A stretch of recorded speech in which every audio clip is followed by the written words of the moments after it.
అమెరికాలో ఆంధ్రప్రదేశ్ మాజీ ముఖ్యమంత్రి చంద్రబాబు నాయుడు గారి కుమారుడు లోకేష్ మనీ లాండరింగ్ కేసులో పోలీసులు అదుపులోకి తీసుకున్నారని, ఆ విషయం భారత ఎంబసీకి తెలియజేశారని సోషల్ మీడియాలో ఒక ప్రచారం తెగ వైరల్ అవుతుంది.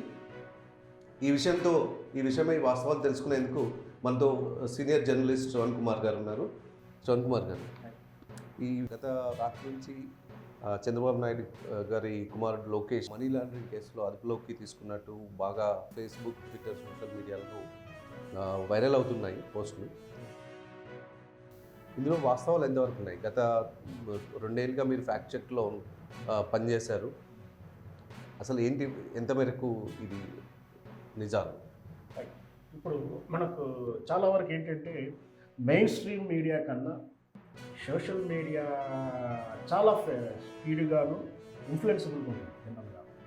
అయితే దీన్ని మంచిగా వాడుకునే పోయి చెడుకు వాడుకునే రోజులు ఎక్కువైపోయినాయి. ఏదైనా ఒక వార్త ఒక రోజుల్లో సోషల్ మీడియాలో లేనప్పుడు మెయిన్ స్ట్రీమ్ మీడియాలో అంటే మన పేపరే కావచ్చు, TV channel, satellite channels, main stream అంటే ఒక ప్రధానంగా ముఖ్యంగా తీసుకున్నప్పుడు అంశంగా చెప్పుకోవచ్చు. ఒక వార్త వస్తున్నప్పుడు గుడ్డిగా కూడా గ్రౌండ్ నుంచి వచ్చినప్పుడు, అంటే లోకల్ రిపోర్టర్ ఇచ్చినప్పుడు గుడ్డిగా కూడా వీళ్ళు నమ్మకుండా దాని వాస్తవాలు, ఎవిడెన్స్లు, దాని తాలూకు సమాచారం పూర్తిగా ఉండి ఒక మెచ్యూరిటీ జర్నలిస్ట్ పంపించినప్పుడు మాత్రమే ఇట్లాంటి బ్రేకింగ్ న్యూస్ను పబ్లిష్ చేసేవారు.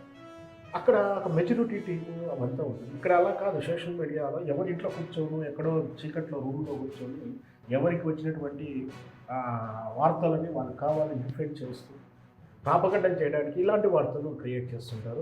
ఎందుకంటే లోకేష్ బాబు అరెస్ట్ అయ్యాడు, అమెరికాలో అదుపులో తీసుకున్నారు, వాళ్ళు బాగా విచారిస్తున్నారు మనీ లాండరింగ్ కేసులో. ఈ మనీ లాండరింగ్ ఏంటి, రేపు రాబోయే ఎన్నికల కోసం ఫండ్స్ కోసం అక్కడికి వెళ్ళారు, ఈ మనీ లాండరింగ్ చేస్తుంటే పట్టేశారు, విచారిస్తున్నారు, ఎంబసీ కూడా చెప్పేశారు, ఈ కేసును మాఫీ చేయడానికి చంద్రబాబుని భారీ ఎత్తున కుట్ర చేస్తున్నాడు, భారీ ప్రయత్నాలు చేస్తున్నారంటూ ఒక పోస్ట్ వైరల్ అవుతుంది. నేను చూశాను. ఇక్కడ దీంట్లో ఎలాంటి వాస్తవం లేదు. ఎందుకంటే ఇది ఒక పార్టీ ప్రయోజనాలు దృష్టిలో పెట్టుకొని ఇంకొక పార్టీని బ్లేమ్ చేయడానికి ఈ విధంగా తప్పుడు కథనాలు క్రియేట్ చేస్తూ, ఈ తప్పుడు కథనాలు పనిష్మెంట్ ఉంటాయని కూడా తెలుసుకోవాలి, అయినా కూడా తెగించి ఇట్లా చేస్తున్నారు. ఈ విషయంలో లోకేష్ బాబు మీదనే చేశారని మనం అనడానికి లేదు, ఇంకొక పార్టీ మీద కూడా చేస్తున్నారు. అంటే ఇరు పార్టీలో వారు ఒకరి మీద ఒకరికి దుమ్మెత్తి పోసుకోవడానికి ఈ సోషల్ మీడియాని ఒక వేదికగా చేసుకొని తప్పుడు కథనాలు క్రియేట్ చేయడం. ముఖ్యంగా ఎన్నికల దగ్గరకు వస్తూ ఉంటే రోజొక వార్త వైరల్ అవ్వడానికి, రోజొకరికి ప్రాపగండం చేయడానికి చేస్తున్న ప్రయత్నంలో భాగంగానే బహుశా ఇది క్రియేట్ చేసి ఉండవచ్చు.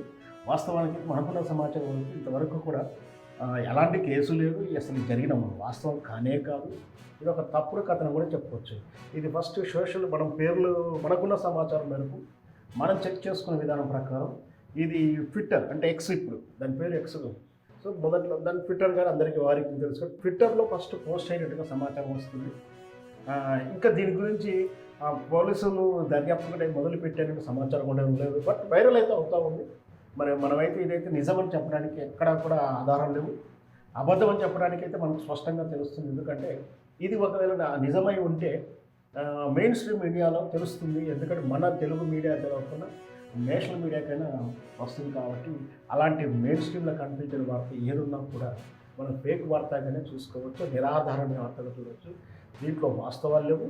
ఇది కేవలం ఒక పార్టీని ఇంకొక పార్టీని ప్రాపగండం చేయడానికి ఇలా చేస్తున్నారు. ఇది పార్టీలు ఈ విధంగా ఎన్నికల ముందు చేసుకోవడం అనేది సహజమైన రోజులు. ఇట్లాంటి వార్తలు, తప్పుడు కథనాలు ఖచ్చితంగా సైబర్ క్రైమ్ కిందకి వస్తుంది. ఖచ్చితంగా అది ఎవరి ప్రయోజనాలకు చేకూర్చినా, ఎవరికి డ్యామేజ్ చేసినా ఖచ్చితంగా చట్ట పరిధిలోకి శిక్షించబడతారు. ఖచ్చితంగా ఇట్లాంటి వార్తలు నమ్మకూడదు. కేవలం ఇది ఒక పార్టీ ప్రయోజనాలు దెబ్బతీస్తూ ఇంకొక పార్టీ వాళ్ళు క్రియేట్ చేసిందిగా భావించవచ్చు. ఒకవేళ ఈ చట్ట పరిధిలోకి ఎవరైనా ఏమన్నా కంప్లైంట్ చేస్తే, కేసుకి వెళ్తే ఖచ్చితంగా దానికి పనిషబుల్ అవుతుంది. ఇట్లాంటి కథనాలు నమ్మడానికి వీల్లేదు. ధన్యవాదాలు శ్రవణ్ కుమార్.